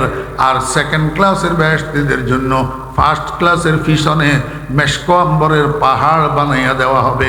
আপনারা দোতলায় তিনতলায় উঠার জন্য দাপ দাপ দাপ দাপ করে যে সিঁড়ি বানান, এরকম দাপ দাপ করে সিঁড়ির মতো আল্লাহ পাক মেশকো আম্বরের পাহাড় বানাইয়া দিবে, যাতে একেবারে সর্বশেষ জায়গায় বসা মানুষটা সমানভাবে স্টেজটা দেখতে পারে। এই ব্যবস্থা করে দিবেন কি দিয়া? মেশকো আম্বর দিয়া। আমার বেরা দোস্ত আহবাব, এই জান্নাতের মধ্যে কার্যক্রম কি হবে? এক নম্বরে আল্লাহ পাক রব্বুল আলামিন জান্নাতের এই মাহফিলটাকে উদ্বোধন করার জন্য আল্লাহ পাকের একজন ফেরেশতা, সুললিত কণ্ঠের অধিকারী, উনার নাম হযরত ইসরাফিল আলাইহিস সালাম। হযরত ইসরাফিল আলাইহিস সালামের কণ্ঠ একটা সুললিত কণ্ঠ, সুরেলা কণ্ঠ। আমার ভাইয়েরা, আল্লাহ পাক প্রথমে ডাক দিবেন, ও ইসরাফিল, কোথায় তুমি? ইসরাফিল আলাইহিস সালাম বলবেন, লাব্বাইক ওয়া সাদাইক ইয়া রাব্বি। আল্লাহ পাক বলবেন, এদিকে আসো, স্টেজের কোনায় দাঁড়াও, আমার এই মাহফিলটাকে তুমি উদ্বোধন করো। কেমনে উদ্বোধন করিবা? আমি রব্বুল আলামিনের নামে একটা হামদে বারি পরিবেশন করো। হামদে বারি আল্লাহ পাকের হুকুম হওয়ার সাথে সাথে ইসরাফিল আলাইহিস সালাম আরবি ভাষায় আল্লাহ পাকের হামদে পরিবেশন করা শুরু করবে। কতক্ষণ পর্যন্ত চলবে হামদে বারির পরিবেশন? একদিকে ইসরাফিল আলাইহিস সালাম হামদে বারি পরিবেশন শুরু করবে, আরেকদিকে মেহমানদারি শুরু হবে। কিসের মেহমানদারি? আমার ভাইয়েরা, আপনাদের এলাকায় বরযাত্রী আসলে বরযাত্রীরে আপনারা প্রথমে কি দেন? আমাদের এলাকায় শরবত খাওয়ায়। প্রথমে কি খাওয়ায়? শরবত খাওয়ায়। আল্লাহ পাক রব্বুল আলামিন জান্নাতের মেহমানদেরকে প্রথমে শরবত পরিবেশন করবেন। এই শরবতের নাম শরাবে তাহুর। শরাবে তাহুর আল্লাহ পাকের প্রেমের পবিত্র সূরা, প্রেমের পবিত্র সূরা পরিবেশন করার জন্য জান্নাতীদের খেদমতে নিয়োজিত একদল বালক, একদল বালক, একদল স্বেচ্ছাসেবক দল। এদের এক নাম গেলমান, আরেক নাম বিলদানে মুখাল্লাদুন। এই দলের ছেলেগুলা প্রত্যেকে 10 বছর বয়স্ক, প্রত্যেকের চেহারা সমান, প্রত্যেকের উচ্চতা সমান। আল্লাহু আকবার। ইয়াতুফু আলাইহিম বিলদানুম মুখাল্লাদুন বিআকওয়াবিন ওয়া আবারিকা ওয়া কাসিম মিন মাইন। এই গেলমানেরা, জান্নাতীদের স্বেচ্ছাসেবকেরা 3 দলে বিভক্ত হবে। এক দলের কাছে ড্রাম থাকবে, ড্রাম মটকা। আরেক দলের কাছে জগ থাকবে, আরেক দলের কাছে গ্লাস থাকবে। মটকাওয়ালাদের মটকার মধ্যে আল্লাহ পাকের প্রেমের পবিত্র সূরা শরাবে তাহুর ভর্তি থাকবে। সেখান থেকে এই মটকাওয়ালারা জগওয়ালাদের জগ ভর্তি করে দিবে, জগওয়ালারা গ্লাসওয়ালাদের গ্লাস ভর্তি করে দিবে, গ্লাসওয়ালারা কাতারে কাতারে জান্নাতীদের হাতে হাতে একটা একটা শরাবে তাহুরের গ্লাস ধরাইয়া দিবে। আমার ভাইয়েরা, দোস্ত আহবাব, এই শরাবে তাহুর একদিক থেকে ভিতরে ঢুকবে, আরেক দিক থেকে ইসরাফিল আলাইহিস সালামের হামদে বারির আওয়াজ, সুর যাইয়া ভিতরে ঢুকবে। দোনোটা যখন ভিতরে ঢুকবে, সিনাটা আল্লাহ পাকের ভালোবাসায়, আল্লাহ পাকের মহাব্বতে, আল্লাহ পাকের প্রেমে মালামাল হইয়া যাবে, পরিপূর্ণ হইয়া যাবে। জান্নাতীরা আল্লাহর প্রেমের নেশায় ডুলতে থাকবে। কেমন যে হবে পরিস্থিতি! ও ছোট ভাইয়েরা, তোমরা যারা ইন্ডিয়ান বাংলা ছায়াছবির গান নিয়ে ব্যস্ত থাকো, বাজনা নিয়ে ব্যস্ত থাকো, হারমোনিয়ামের সুর নিয়ে ব্যস্ত থাকো, কনসার্ট নিয়ে ব্যস্ত থাকো, তোমরা তো মনে করো দিনদাররা, পরহেজগাররা, নামাজিরা, আল্লাহওয়ালারা, আলেমেরা, বুজুর্গানে দিন ঠকি যেতেছে, নারে বলা না, তোদের এটা, তোদের এই উৎসব, তোদের এই ভোগ বিলাসিতা, এটা 2 দিনের, কয়দিন পরে চক্ষু বন্ধ হইয়া গেলে সব হারাইয়া যাবি। আমরা কিন্তু অফুরন্ত হায়াতের, অফুরন্ত নেয়ামতের অপেক্ষায় বসে আছি, জান্নাতের গান বাজনা আর জান্নাতের সুর আর হারমোনিয়ামের জন্য অপেক্ষা করে বসে রয়েছি। কারণ কি? কারণ এগুলা বাইর হইছে মুহাম্মদুর রাসূলুল্লাহ সাল্লাল্লাহু আলাইহি ওয়াসাল্লামের জবান থেকে। সাদাকাল্লাহু ওয়া সাদাকা রাসূলুহু। রাইফেলের গুলি মিস হইতে পারবে, আমার নবীর জবান মিস হবে না। আমার ভাইরা দোস্ত আহবাব, যতক্ষণ পর্যন্ত এই স্বেচ্ছাসেবক টিম শরাবে তাহুর পরিবেশন করবে, ততক্ষণ পর্যন্ত ইসরাফিল আলাইহিস সালাম হামদে বারি পরিবেশন করবে। একদিকে ইসরাফিলের হামদে বারি শেষ হবে, আরেক দিকে গেলমানদের শরাবে তাহুরের পরিবেশন শেষ হবে। আল্লাহ পাক রব্বুল আলামিন এইবার হযরত দাউদ আলাইহিস সালামকে ডাকবেন, ও দাউদ কোথায় তুমি? দাউদ আলাইহিস সালাম বলবেন, লাব্বাইক ওয়া সাদাইক ইয়া রাব্বি। আল্লাহ পাক বলবেন, দাউদ এদিকে আসো, স্টেজের কোনায় সামনে আসো। তোমারে আমি একটা সুন্দর কণ্ঠ দিয়েছিলাম, একটা সুললিত সুর দিয়েছিলাম। তোমার সুরে জবুর কিতাবের তেলাওয়াত শোনার জন্য আকাশের উড়ন্ত পাখিগুলা তোমার ঘরের চালের উপরে আসে বসে থাকতো, সাগরের মাছগুলা কিনারায় লাগিয়ে থাকতো তোমার সুরে জবুর তেলাওয়াতের কোরআন শোনার জন্য, তেলাওয়াতে জবুর কিতাবের তেলাওয়াত শোনার জন্য। কিন্তু আমার বন্ধুর উম্মতেরা দেরিতে দুনিয়াতে এসছে, তোমারেও পায় নাই, তোমার সুরও শুনে নাই। আজকে জান্নাতের এই মাহফিলের মধ্যে তুমি একটা কাজ করো, আমার বন্ধুর উপরে আমি যেই কালাম নাজিল করেছি, এই কালামের মধ্যে একটা সূরা আছে, নাম তার সূরায়ে তাহা। এই সূরায়ে তাহাটা তেলাওয়াত করি, জান্নাতবাসী মানুষদেরকে একটু শুনাইয়া দাও। আল্লাহর হাবিব জনাব রাসূলুল্লাহ সাল্লাল্লাহু আলাইহি ওয়াসাল্লাম বলেন, আল্লাহ পাকের এক হুকুমের সাথে দাউদ আলাইহিস সালাম 30 পারা কোরআনের হাফেজ হইয়া যাবে।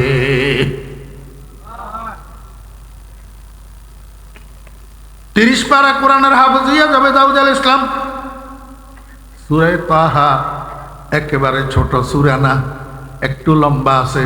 দাউদ আলাইহিস সালাম সূরা তাহার শুরু থেকে শেষ পর্যন্ত এই তার তিলের সাথে, হাফেজরা তারাবি পড়ায় যে সেরকম না, হুজুরেরা নামাজ পড়ায় যে সেরকম না, কারি আব্দুল বাসেত, কারি ইদি শাহবান, আমার ভাইরা আন্তর্জাতিক কারি সাহেবেরা টানিয়া টানিয়া যে পড়ে এটারে তার তিল বলে। এই তার তিলের সাথে হযরতে দাউদ আলাইহিস সালাম সূরা তাহা তেলাওয়াত করে জান্নাতের মানুষগুলাকে শোনাবেন। যখন দাউদ আলাইহিস সালামের তেলাওয়াত শেষ হবে, আল্লাহ পাক রব্বুল আলামিন আল্লাহ পাকের বাম পাশে প্রধান অতিথির আসন অলঙ্কৃতকারী, প্রধান অতিথির আসন গ্রহণকারী মুহাম্মদুর রাসূলুল্লাহ সাল্লাল্লাহু আলাইহি ওয়াসাল্লাম হাবিবুল্লাহ, আল্লাহর বন্ধুর দিকে তাকাবেন, বলবেন, বন্ধু আমার কোরআনের জন্য দাউদে কষ্ট করে নাই, আমার কোরআনের জন্য দাউদে পাথর খায় নাই, আমার কোরআনের জন্য দাউদ উপাস থাকে নাই, আমার কোরআনের জন্য দাউদে দাঁত শহীদ করে নাই, আমার কোরআনের জন্য আপনি কষ্ট করছেন। আপনার মুখে আমার কোরআনের তেলাওয়াত যত সুন্দর লাগবে, এত সুন্দর করে আর কেউ পড়তে পারবে না। বন্ধু আমার, আপনার উপরে আমি যে কোরআন নাজিল করেছি, এই কোরআনের মধ্যে একটা সূরা আছে, গোটা কোরআন শরীফের রাজধানী, গোটা কোরআন শরীফের কলব। ইন্নালিকুল্লি শাইইন কলবান ওয়া কলবুল কোরআনে সূরাতু ইয়াসিন ওয়া ফি রিওয়ায়াতিন ওয়া কলবুল কোরআনে ইয়াসিন আও কামা ক্বালান নবিয়্যু আলাইহিস সালাতু ওয়াস সালাম। আল্লাহ কয়, বন্ধু আপনার নাম ইয়াসিন দ্বারা শুরু করছি, যে সেই সূরাটা আপনি একটু জান্নাতবাসী মানুষদের সামনে তেলাওয়াত করি, আমার বান্দাদেরকে শুনান। আল্লাহ পাকের হুকুম প্রাপ্ত হইয়া মুহাম্মদুর রাসূলুল্লাহ সাল্লাল্লাহু আলাইহি ওয়াসাল্লাম নিজের কণ্ঠে, মনে রাখবেন একটা কথা, আল্লাহ পাক দুনিয়াতে ইসরাফিল আলাইহিস সালামকে সুন্দর কণ্ঠ দিছে, এটা ঠিক, দাউদ আলাইহিস সালামকে সুন্দর কণ্ঠ দিছে, এটা ঠিক, কিন্তু আল্লাহর নবী মুহাম্মদুর রাসূলুল্লাহ সাল্লাল্লাহু আলাইহি ওয়াসাল্লামের মতো সুন্দর কণ্ঠ আর কাউকে দেন না। সমস্ত বনি আদমের মধ্যে শ্রেষ্ঠ কণ্ঠের অধিকারী মুহাম্মদুর রাসূলুল্লাহ সাল্লাল্লাহু আলাইহি ওয়াসাল্লাম নিজের কণ্ঠে সূরা ইয়াসিন তেলাওয়াত করি জান্নাতি মানুষদেরকে শোনাবেন। অদোস্ত পরিস্থিতিটা কেমন হবে কেউ কাউকে বুঝাইতে পারবে না। ওয়ালা খাতারা আলা কলবে বাশার, বুঝানো তো দূরের কথা, কেউ কল্পনায় আনতে পারবে না পরিস্থিতিটা কেমন হবে। রসুল আকরম সাল্লাল্লাহু আলাইহি ওয়াসাল্লাম সূরা ইয়াসিন তেলাওয়াত শেষ করবে, আল্লাহ পাক বলবেন, হে আমার বান্দারা, রহমান রহমান রহমান শুনছ, কালামুর রহমান কালামুর রহমান, রহমানের কালাম শুনছ, কিন্তু রহমানের কালাম রহমানের নিজের মুখে তো তেলাওয়াত কোনোদিন শোনো নাই, রহমানকে দেখো নাই। আমি আজকে আমার নূরে জামালি লইয়া, আমার মিষ্টি নূর লইয়া তোমাদের সামনে উপবেশন করছি। আমার দিকে মন ভরিয়া তাকাইয়া থাকো, আমার দিদার লাভ করো, আর আমার নিজের জবানে আমার কালামের তেলাওয়াত শুনতে থাকো। আল্লাহ পাক জিনাতুল কোরআনে সূরাতু ইয়াসিন, গোটা কোরআন শরীফের অলংকার নামে খ্যাত একটা সূরা আছে, আল্লাহ পাকের অফুরন্ত নাজ নেয়ামতের বর্ণনায় ভর্তি, সূরাতুর রহমান। এই সূরাতুর রহমান তেলাওয়াত করি, নিজে নিজে তেলাওয়াত করি, জান্নাতীদেরকে শোনাবে। আমরা তো দুনিয়ার মধ্যে সূরা রহমান শুরু করি, আর রহমান আল্লামাল কোরআন। সেদিন আল্লাহ পাক সূরা রহমান শুরু করবেন, শুরুতে আরেকটা শব্দ যোগ করবেন, আনা। আনা আরবি ভাষায় আনা মানি আমি, আনা মানে কি আমি।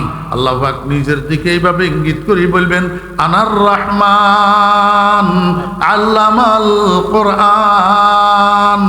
ও বান্দা, তোমাদেরকে যেই রহমানে কোরআন শিক্ষা দিয়েছে, সেই রহমান আমি। আমার কোরআনের তেলাওয়াত আমার নিজের মুখে শুনতে থাকো। আমার ভাইয়েরা, দোস্ত আহবাব, রসুল আকরম সাল্লাল্লাহু আলাইহি ওয়াসাল্লাম সাহাবীদের সামনে যখন বেহেশতের এই মাহফিলের বর্ণনা দিতেছিলেন, বেহেশতের এই মাহফিলের যখন বর্ণনা দিতেছিলেন, সাহাবী একজনে দাঁড়াইয়া কয়, ইয়া রাসূলুল্লাহ, এত বড় বিশাল মাহফিল, যেই মাহফিলের স্টেজেই থাকবে ১৬ লক্ষ মানুষ, যেই মাহফিলের স্টেজের সামনে শত সহস্র শত সহস্র সহস্র সহস্র কোটি মানুষ, আদম আলাইহিস সালাম থেকে কিয়ামত পর্যন্ত যত মানুষ জান্নাতি হবে, সবাই যেই মাহফিলে উপস্থিত থাকবে, এত বড় বিশাল মাহফিলটার মধ্যে আলোকসজ্জার ব্যবস্থা কি হবে, লাইটের ব্যবস্থা কি হবে, আলো কোথার থেকে আসবে? রসুল আকরম সাল্লাল্লাহু আলাইহি ওয়াসাল্লাম কয়, আমার সাহাবীরা, জান্নাতের এই মাহফিলের মধ্যে আলাদা কোনো লাইটিং করা হবে না, আলাদা কোনো বাতি জ্বালানো হবে না, কোনো বিদ্যুতের ব্যবস্থা থাকবে না। গোটা মাহফিলটা আমি মুহাম্মদুর রাসূলুল্লাহ সাল্লাল্লাহু আলাইহি ওয়াসাল্লামের চেহারার আলোর দ্বারা আলোকিত হইয়া থাকবে। खुदा खुद मीरे महफिल बूद अंदर ला मका खुसरो, खुदा खुद मीरे महफिल बूद अंदर ला मका खुसरो, मोहम्मद शमए महफिल बूद सब जाए केमन बुदम। আমার ভাইয়েরা, দোস্ত আহবাব, এই জন্য আমি আপনাদেরকে একটা কথা বোঝানোর জন্য এই জান্নাতের মাহফিলে নিয়ে গেছিলাম। সেটা কি? আমার নবীজির মতো সুন্দর, আমার নবীজির মতো রূপবান, আমার নবীজির মতো আল্লাহু আকবার রূপওয়ালা পৃথিবীতে আর কেউ নাই, আর কেউ ছিল না, আর কেউ হবে না। কিন্তু আমার নবীজির পরিপূর্ণ রূপটাকে আল্লাহ মানুষের উপকারের জন্য, উম্মতের উপকারের জন্য দুনিয়াতে প্রকাশ পাইতে দেন নাই। আমার নবীজির পরিপূর্ণ রূপ প্রকাশিত হবে জান্নাতের মাহফিলে। আমার নবীর চেহারার রূপে সেদিন শত সহস্র কোটি মানুষের এই মাহফিলটা আলোকিত হইয়া থাকবে, আলাদা কোনো লাইটের দরকার হবে না। ऐसा तुझे खालिक ने तरहदार बनाया, ऐसा तुझे खालिक ने तरहदार बनाया, यूसुफ को तेरे तालिबे दीदार बनाया। ও ভাইরা, দোস্ত আহবাব, আমি আপনাদেরকে বলতে চেয়েছিলাম কি, রসুল আকরম সাল্লাল্লাহু আলাইহি ওয়াসাল্লামের দরুদ, রসুল আকরম সাল্লাল্লাহু আলাইহি ওয়াসাল্লামের দরুদের মোট কয়টা প্রেক্ষাপট? 8টা প্রেক্ষাপট। 1 নম্বর প্রেক্ষাপট, নবীজির দরুদ ফরজ। 2 নম্বর, নবীজির দরুদ ওয়াজিব। 3 নম্বর, নবীজির দরুদ সুন্নতে মুআক্কাদা। 4 নম্বর, নবীজির দরুদ মুস্তাহাব বা নফল। এরপরে নবীজির দরুদ 2 প্রকার, একটা দরুদ হলো নামাজের ভিতরে, আর একটা দরুদ হলো নামাজের বাইরে। এরপরে নবীজির দরুদ 2 প্রকার, একটা দরুদ সামনাসামনি নবীজিকে দরুদ ও সালাম পেশ করা, আর একটা দরুদ দূরের থেকে নবীজিকে সালাত ও সালাম পাঠানো। আমার ভাইয়েরা, এই 8টা তন্মধ্যে রসুল আকরম সাল্লাল্লাহু আলাইহি ওয়াসাল্লামের যে দরুদগুলা, এই দরুদগুলা দুই ভাগে বিভক্ত। একটা দরুদ মেড ইন মদিনা, আর একটা দরুদ made in out of Medina. এই made in out of Medina দরুদের মধ্যে আমরা যেটারে দরুদ মনে করি, আসলে এটা দরুদ না, এটা নবীজির প্রশংসায় রচিত। রচনাকারী শেখ সাদি রহমতুল্লাহ আলাইহি বালাগাল উলা বিকামালিহি কাশাফাত দুজা বিজামালিহি। আমার নবীর রূপের দ্বারা দুনিয়ার সমস্ত অন্ধকার দূরীভূত হইয়া গোটা দুনিয়া আলোক উজ্জ্বল হইয়া গেছে। কাশাফাত দুজা বিজামালিহি, বুঝে থাকলে বলুন এটা দরুদ না নবীর প্রশংসা? নবীর হাসুনাতে জামিউ খিসালিহি, আমার নবীজির সর্বময় স্বভাব, উত্তম স্বভাব, এত সুন্দর স্বভাব, এত সুন্দর চরিত্র, আল্লাহু আকবার, পৃথিবীতে আর কোনো মানুষের নাই। قال رسول الله صلى الله عليه وسلم بعثت لأتمم مكارم الأخلاق। আমাকে আল্লাহ পাক দুনিয়াতে পাঠাইছেন সুন্দর চরিত্রের পরিপূর্ণতা ঘটানোর জন্য, উত্তম চরিত্রের পরিপূর্ণতা ঘটানোর জন্য। এই জন্য শেখ সাদি কয় আমার নবীজির স্বভাব, আমার নবীজির চরিত্র সার্বিকভাবে সর্বোত্তম স্বভাব, সর্বোত্তম চরিত্র। বুঝে থাকলে বলুন না এটা দরুদ না প্রশংসা? তাহলে তিনটা পংক্তি গেল, তিনটা বাক্য গেল। চতুর্থ বাক্য সাল্লু আলাইহি ওয়া সাল্লিমু তাসলিমা। দরুদ, এটা দরুদের আদেশ। দরুদের কি আদেশ? সাল্লু সিগা জমা মুযাক্কারে হাজির, বস আমরা হাজির মারুফ, নির্দেশবাচক বহুবচনের শব্দ। তোমরা দরুদ পাঠ করো, তোমরা দরুদ পাঠ করো আলাইহি নবীর উপর, ওয়াসাল্লিমু তাসলিমা, তোমরা যথাযথভাবে নবীর উপরে সালাম পাঠ করো।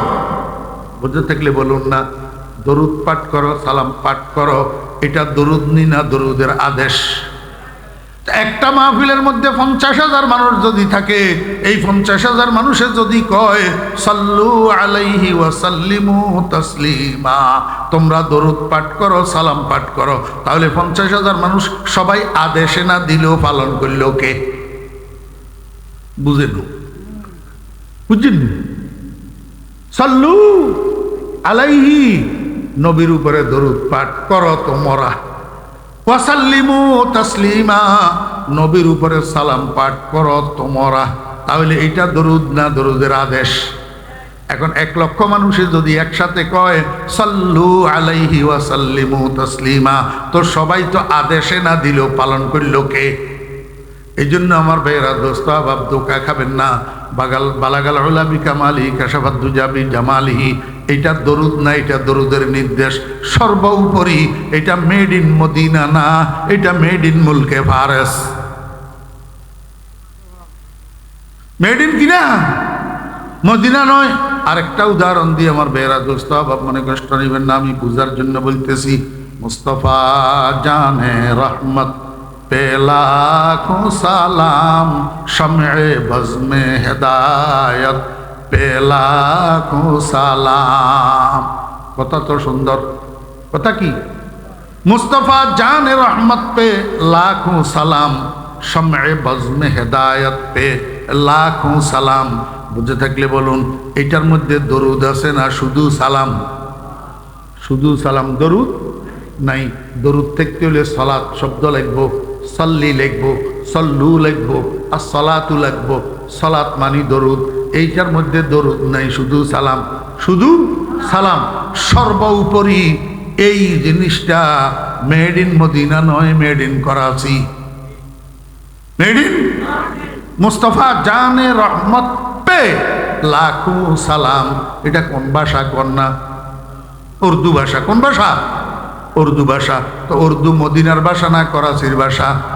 তাহলে মেড ইন মদিনা না মেড ইন করাচি? আমার ভাইয়েরা দোস্ত আবাব, মেড ইন জাপান যদি 1 নম্বর হয়, মেড ইন চায়না যদি 2 নম্বর হয়, তো মেড ইন মদিনা কেন 1 নম্বর হবে না? মেড ইন করাচি কেন 2 নম্বর হবে না? আর আমি যদি পাগল না হই, আমার রুচি যদি ঠিক থাকে, আমি 1 নম্বরের পাগল না হইয়া 2 নম্বরের পাগল কেন হইতাম? 1 নম্বর দরুদ থুইয়া আমি 2 নম্বর দরুদ কেন পড়তাম? এই জন্য আমি made in out of Medina 2 নম্বর দরুদগুলা পড়ি না। আপনি যদি আমারে বলেন আমি রসুলের দুশ্মন দরুদ পড়ি না, কথাটা সত্য না মিথ্যা? ইয়া আইয়ুহাল্লাযীনা আমানু সাল্লু আলাইহি ওয়া সাল্লিমু তাসলিমা। বুঝে থাকলে বলুন, দরুদ ইবাদত কি ইবাদত না? দরুদ ইবাদত, দৈহিক ইবাদত, আর্থিক ইবাদত না দোস্ত, মৌখিক ইবাদত। কি মৌখিক ইবাদত? আমার ভাইয়েরা, এই দরুদ শরীফটা যেই কোনো উম্মত মুহাম্মদুর রাসূলুল্লাহ সাল্লাল্লাহু আলাইহি ওয়াসাল্লামের উম্মত যদি দাবি করতে হয়, জীবনে একবার তার জন্য দরুদ পড়া ফরজ। দরুদ পড়া কি ফরজ? রাসূল আকরাম সাল্লাল্লাহু আলাইহি ওয়াসাল্লামের নাম মোবারক যদি আপনি উচ্চারণ করেন অথবা কেউ উচ্চারণ করতে শুনেন, সঙ্গে সঙ্গে দরুদ শরীফ পড়া ওয়াজিব। সঙ্গে সঙ্গে দরুদ শরীফ পড়া কি ওয়াজিব। কোনো এক বৈঠকে, কোনো এক মজলিসে, কোনো এক মাহফিলে যদি আপনি বারবার নবীজির নাম উচ্চারণ করেন অথবা অন্য কেউ বারবার উচ্চারণ করতে আপনি শুনেন, তো প্রথমবার দরুদ শরীফ পড়া ওয়াজিব, পরপর বারবার দরুদ শরীফ পড়া মুস্তাহাব।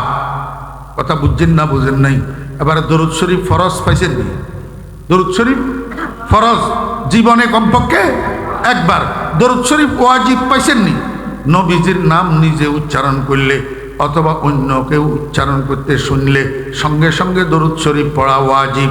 তবে কোনো মজলিসে, কোনো মাহফিলে, কোনো বৈঠকে আপনি যদি বারবার নবীজির নাম উচ্চারণ করেন অথবা অন্য কেউ নবীজির নাম বারবার উচ্চারণ করে, তো প্রথমবার দরুদ শরীফ পড়া ওয়াজিব, বারবার দরুদ শরীফ পড়া মুস্তাহাব।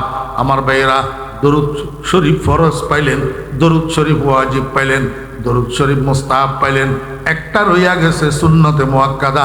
নামাজের আখেরি বৈঠকে দরুদে ইব্রাহিমী পাঠ করা সুন্নতে মুআক্কাদা। এবারে দরুদের 4টা প্রেক্ষাপট: দরুদ ফরজ, দরুদ ওয়াজিব, দরুদ সুন্নতে মুআক্কাদা, দরুদ মুস্তাহাব। 4টা পাইছেননি? আমার ভাইয়েরা, দোস্ত আহবাব, দরুদ 2 প্রকার, 1 নম্বর আর 2 নম্বর। 1 নম্বর মেড ইন মদিনা, 2 নম্বর made in out of Medina. আমার করণীয় কি? আমার পঠনীয় কি? আমার পঠনীয় 1 নম্বর দরুদ, 2 নম্বর দরুদ না। মেড ইন মদিনা দরুদ, made in out of Medina দরুদ না। কথা বুঝছেন না বুঝেন নাই? একটা জিনিস শুধু বাকি রয়েছে আমার ভাইয়েরা, দোস্ত আহবাব। এখন দরুদের 2টা প্রেক্ষাপট, একটা হইল নামাজের ভিতরে আর একটা হইল নামাজের বাইরে। নামাজের ভিতরে দরুদ আমরা কিভাবে পড়বো, কোন দরুদ পড়বো, এটা নবীজি আমাদেরকে শিক্ষা দিয়ে গেছেন। নিজে পড়ি আমাদেরকে শিক্ষা দিয়ে গেছেন। আখেরি বৈঠকে তাশাহুদের পরে আল্লাহুম্মা সাল্লি আলা মুহাম্মাদ ওয়া আলা আলি মুহাম্মাদ, আমরা এই দরুদ নামাজের মধ্যে পাঠ করব। আর যদি নামাজের বাহিরে দরুদ পাঠ করি তাহলে 2 প্রকার: হয়তো নবীজির সামনাসামনি দরুদ ও সালাম পেশ করব, আর নতুবা দূরের থেকে নবীজির উপরে সালাতু সালাম পাঠাবো। আমার ভাইয়েরা, এখনো আপনারা, আমরা, আল্লাহ যাদেরকে নিয়ে যায় মক্কা মদিনায় হজে অথবা উমরায়, আপনারা নবীজির রওজার সামনে যান কিনা? নবীজির রওজার সামনে যান, তো নবীজির রওজার সামনে যাইয়া কি করেন? আসসালাতু আসসালামু আলাইকা ইয়া রাসূলুল্লাহ, আসসালাতু আসসালামু আলাইকা ইয়া হাবিবাল্লাহ, আসসালাতু আসসালামু আলাইকা ইয়া খায়রা খালকিল্লাহ, আসসালাতু আসসালামু আলাইকা ইয়া ইমামাল আম্বিয়া ওয়াল মুরসালিন, আসসালাতু আসসালামু আলাইকা ইয়া শফিআল মুজনিবিন, আসসালাতু আসসালামু আলাইকা ইয়া রাহমাতাল লিল আলামিন। আমরা এইভাবে নবীজিকে সামনাসামনি সালাতু সালাম পেশ করি। আসসালাতু আসসালামু আলাইকা ইয়া রাসূলুল্লাহ, এটা আমাদেরকে নবীজি শিক্ষা দিয়ে গেছেন। আর যদি আমি বাংলাদেশে থাকি, আমার নবীজি মদিনার রওজায় আকদসে, দূরের থেকে আমি নবীজির উপরে সালাতু সালাম পাঠ করব, তখন সালাতু সালাম পাঠ করার পদ্ধতি আসসালাতু আসসালামু আলাইকা ইয়া রাসূলুল্লাহ না, বরং আসসালাতু আসসালামু আলা রাসূলিল্লাহ, আসসালাতু আসসালামু আলা রাসূলিল্লাহ, আল্লাহুম্মা সাল্লি আলা মুহাম্মদ সাল্লাল্লাহু আলাইহি ওয়াসাল্লাম। এই পদ্ধতিগুলো অবলম্বন করি দূরের থেকে আমার নবীজির উপরে সালাতু সালাম পাঠ করতে হবে। মনোযোগ আসেনি? আচ্ছা, এতক্ষণের আলোচনায় আপনারা কি বুঝলেন? আমি আপনাদেরকে দরুদ শরীফ পড়তে নিষেধ করলাম না দরুদের পদ্ধতি শিখাই দিলাম? এখন কোনো ভাই যদি ভুল বুঝি আমারে কয় ফরিদুদ্দিন আল মোবারক রসুলের দুশ্মন, দরুদ পড়ে না, এই কথাটা সত্য না মিথ্যা? আমি তো আপনাকে মিথ্যুক বলবো না, শুধু এই কথা বলবো, আমার ভাইরা দোস্ত আহবাব, আগার কাফের মোরা কান্দি গমে নিস, চেরাগে কিসবারা না বুয়াদে ফরোগে। আপনি আমাকে কাফের বলেন, রসুলের দুশ্মন বলেন, আমার কোনো আপত্তি নাই, কিন্তু কিয়ামতের ময়দানে আল্লাহ পাকের আদালতে এই মিথ্যার চেরাগিটা কেমনে জ্বালাবেন, আল্লাহ পাকের দরবারে এই মিথ্যা কথাটা কেমনে সাব্যস্ত করবেন। ওয়া আখিরু দাওয়ানা আনিল হামদুলিল্লাহি রাব্বিল আলামিন। আসসালামু আলাইকুম ওয়া রাহমাতুল্লাহি ওয়া বারাকাতুহু।